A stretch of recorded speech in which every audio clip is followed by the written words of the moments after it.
Welcome back to Newton's apple बच्चों। I hope आपने पिछला वीडियो देखा होगा जिसमें मैंने एक ब्रीफ हिस्ट्री की बात करी और मैंने आपसे प्रॉमिस किया था कि नेक्स्ट वीडियो में मैं बात करूंगा कि करंट अंडरस्टैंडिंग पे हम किस तक पहुंचते हैं, कहाँ तक पहुंचते हैं, जहाँ अभी हम लाइट को समझ रहे हैं। तो शुरू करते हैं। तो मैंने जैसा बताया था, मैक्सवेल ने थ्योरी दी और इसने प्रूव कर दिया कि लाइट एक इलेक्ट्रोमैग्नेटिक वेव है। और बात है बच्चों ऐसी कि ये ना एक्सपेरिमेंट से वेरीफाई भी हो गई थी। एक बंदा था यंग, इसने एक्सपेरिमेंट किया और इसने क्या किया बच्चों, मैं आपको दिखाता हूँ। तो इसने दो ऐसे स्लिट्स ले लिए। इस एक्सपेरिमेंट को बच्चों फेमसली हम यंग्स डबल स्लिट एक्सपेरिमेंट भी कहते हैं। स्लिट का मतलब कि बस ये छोटे छोटे गैप्स हैं और यहाँ पे मैंने एक तरह से एक स्क्रीन रख दिया। ठीक है बच्चों, और यहाँ पे मैंने एक तरह से इसके सामने इमेजिन करो आप, एक रेड लेज़र लाइट रख दिया है, राइट।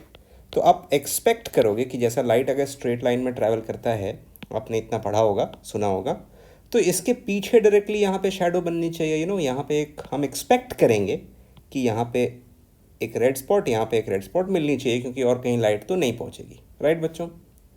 लेकिन लाइट एक्चुअली कैसा बिहेवियर शो करता है, मैं उसको इसके पीछे ड्रॉ करता हूँ। हमें ना ब्राइट डार्क पैटर्न मिलने लगता है, समथिंग लाइक दिस। ऑल्टरनेट, एक जगह ब्राइट एक जगह डार्क, एक जगह ब्राइट एक जगह डार्क। ऐसा बिहेवियर बच्चों पार्टिकल्स शो नहीं करते। मतलब अगर मैं एनालॉजी से आपको समझाऊं तो लेट्स से मैंने सिमिलर सिचुएशन यहाँ फिर से ले लिया, राइट। और यहाँ पे एक तरफ से मैं गन रखूँ और गोलियाँ चलाऊँ, तो आप सोचो इन होल्स के सामने सबसे ज़्यादा चांस होगी आपको गोली लगने की, राइट। लेकिन मैं गोली नहीं चलाऊँ। अब मैं क्या करूँ, यहाँ से ना इस पूरे सेटअप को मैं पानी में ले जाऊँ, राइट। और यहाँ से गन के बजाय मैं ऐसा करूँ कि एक पंप रख दूँ जो कि पानी में ऐसा ऐसा है मूव करके वेव्स जनरेट करता है, राइट। तो आप देखोगे ये वेव्स जैसे यहाँ से गुजरेंगे ये अलग अलग वेव्स बनाएंगे, है ना। क्रेस्ट एंड ट्रॉफ थोड़ा बहुत आपने सुना होगा। तो ये दोनों वेव्स W1 W2 जब टकराएंगे तो ये बीचों बीच वाले जगह पे ऐड अप हो जाते हैं, राइट। आप सोचो अगर एक वेव ऐसी आई है और दूसरी वेव बिल्कुल उसके साथ साथ ऐसी आ गई, तो ये दोनों ही क्रेस्ट और दोनों ही ट्रॉफ एक दूसरे को ऐड करके बढ़ा देंगे।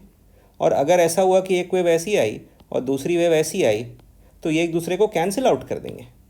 तो कुछ जगहों पे ये एक दूसरे को बूस्ट करते हैं, कुछ जगह पे कैंसिल आउट करते हैं, कुछ जगह पे बूस्ट कैंसिल आउट। इस वजह से हमें ब्राइट डार्क पैटर्न मिल रहा है। तो आप देख सकते हो लाइट यहाँ पे एक वाटर वेव्स की तरह बिहेव कर रहा है। It is not behaving like जैसा मैंने गन रख दिया यहाँ पे। तो ये एक तरह से यंग ने वेरीफाई किया कि हाँ, मैक्सवेल का कहना सही था, लाइट बिल्कुल वेव की तरह बिहेव करता है और उसी वजह से हमें यहाँ ब्राइट डार्क पैटर्न्स मिल रहे हैं, like this instead of this. तो हम एक तरह से कॉन्फिडेंट हो गए कि भाई लाइट वेव है। लेकिन इसके बाद आइंस्टाइन आए, एल्बर्ट आइंस्टाइन। इन्होंने स्टडी किया फोटो इलेक्ट्रिक इफेक्ट। अब फोटो इलेक्ट्रिक इफेक्ट कुछ नहीं है बच्चों, नाम से फैंसी है। इट्स जस्ट अगर एक मेटल प्लेट पर हम लाइट शाइन करें तो ये इलेक्ट्रॉन्स को इजेक्ट करता है। और फिर इसके हमने प्रॉपर्टीज़ को स्टडी किया कि कब ऐसा हो रहा है, हम लाइट को बढ़ाएं तो इलेक्ट्रॉन्स किस रेट पे निकल रहे हैं, सो ऑन। और इसकी स्टडी से पता चला कि लाइट बिल्कुल पार्टिकल की तरह बिहेव कर रहा है। मतलब एज इफ वो एक छोटे चंक्स ऑफ एनर्जी की तरह हमें मिल रहा है। एक वेव की तरह कंटिन्यूअस तरह से नहीं मिल रहा, चंक्स में मिल रहा है, बिल्कुल like a bullet, like a particle of energy. तो इसने एक्चुअली नाम दिया इनका फोटॉन्स। और बिना अज्यूम किए ये बात कि लाइट पार्टिकल की तरह बिहेव कर रही है, हम फोटो इलेक्ट्रिक इफेक्ट, जो कि एक बहुत पॉपुलर इफेक्ट हमें देखने को मिलता है, हम इसे एक्सप्लेन ही नहीं कर पाए। तो लोगों ने कंक्लूड किया कि लाइट कभी देखो तो आप बिल्कुल वेव की तरह बिहेव करता है और कभी देखो तो बिल्कुल पार्टिकल की तरह बिहेव करता है। तो सच बताऊं तो बच्चों एक्चुअली करंटली हमें पता ही नहीं कि लाइट क्या है। हम बस ये जानते हैं कि वो प्रोपोगेट करता है वेव्स की तरह, और जब भी वो मैटर के साथ इंटरैक्ट करता है वो बिल्कुल ही पार्टिकल्स की तरह फोटॉन्स बन के इंटरैक्ट करता है। तो बहुत ही स्ट्रेंज प्रॉपर्टी है ये बच्चों लाइट की। इनफैक्ट आप थोड़े से अगर क्यूरियस हो रहे हो ना बच्चों, तो ये यंग्स डबल स्लिट एक्सपेरिमेंट के बारे में आप थोड़ा सा और खुद से रिसर्च करोगे ना, आप बिल्कुल you will be blown away आपकी लिटरली दिमाग हिल जाएगी कि ये अपने आप में हमारी पूरी रियलिटी को क्वेश्चन करता है जिसे हम समझते हैं, राइट। बहुत इंटरेस्टिंग है बच्चों, आप चाहो तो थोड़ा और फर्दर खुद से इस पे देख सकते हो। बट करेंटली हम कहते हैं बच्चों की लाइट डुअल नेचर शो करता है। ये प्रोपोगेट करता है लाइक वेव्स और मैटर के साथ इंटरैक्ट करता है लाइक पार्टिकल्स, फोटॉन्स। तो ये हो गई बच्चों हमारी करंट अंडरस्टैंडिंग ऑफ लाइट। अब आगे बढ़े तो हमें इस चैप्टर में पढ़ना क्या है। हमें इस चैप्टर में पढ़ना है जिसे कहते हैं बच्चों ज्योमेट्रिकल ऑप्टिक्स, बेसिकली, या इसे रे ऑप्टिक्स के नाम से भी जाना जाता है।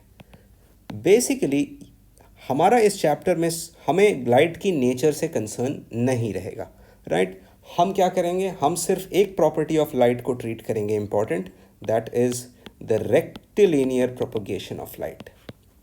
मतलब लाइट एक स्ट्रेट लाइन में ट्रैवल करता है बस, और इसी बेसिस पे हम डिफरेंट फिनोमिना स्टडी करेंगे, पर्टिकुलरली टू फिनोमिना जिसे हम रिफ्लेक्शन एंड रिफ्रैक्शन कहेंगे, राइट। बाकी हमें लाइट की इन प्रॉपर्टीज़ कि वो वेव है या पार्टिकल है, इससे हमारा ज़्यादा कंसर्न नहीं होगा। हालांकि रिफ्रैक्शन के केस में लाइट की वेवलेंथ थोड़ी बहुत रोल प्ले करेगी, जैसा जैसा आप आगे देखोगे चैप्टर्स में, बट मोर और लेस हमारा सिर्फ ये रेक्टिलिनियर प्रोपोगेशन ऑफ लाइट को अज्यूम करने से हमारा सारा ये ज्योमेट्रिकल ऑप्टिक्स का चैप्टर की अंडरस्टैंडिंग बन जाएगी। आई होप आपको ये वीडियो पसंद आया बच्चों। प्लीज़ अगर ऐसा है तो थम्स अप दबाएं और चैनल को सब्सक्राइब करना ना भूलें, बेल आइकन भी दबाएं ताकि अपडेट्स आप तक टाइमली पहुंचते रहें।